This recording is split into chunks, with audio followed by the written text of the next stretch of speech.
మా తల్లి బ్రతికున్న దినాల్లో ఎప్పుడు ఒక మాట చెప్పేది, ఇంట్లో తినటానికి లేదు, ఆ బేరంలో పనిచేయటానికి నేను వెళ్ళానయ్యా. మధ్యాహ్నం 1 గంట ప్రాంతంలో బట్టువాడా ఇచ్చాడయ్యా.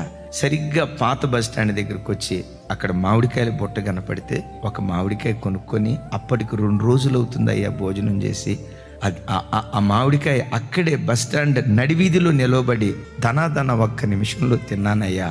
ప్రభా, మా పూర్వపు స్థితి ఇదే, ఈ స్థితిలో నుంచి మమ్మల్ని లేవనెత్తావా, నీ వందనాలు యేసయ్యా అని ఆ అమ్మ చెప్పిన మాట హృదయాన్ని ఎట్లా పిండేసినట్టు అయిపో. నీ బ్రతుకులో కూడా ఎన్ని మహోపకార్యాలు దేవుడు చేయలేదురా?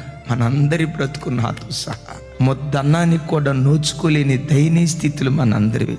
రెక్కాడితే గాని డొక్కాడని పరిస్థితులు మనందరివి. ఆ పేద ఇంటిలో నుంచి దేవుడు మనల్ని లేవనెత్తి ఈ పట్టణంలో వేడుకగా దేవుడు నిలవబెట్టాడే. ఎప్పుడు వాటిని మనం జ్ఞాపకం చేసుకుంటూ మన పిల్లలకు మనం వివరించుదాం కాక.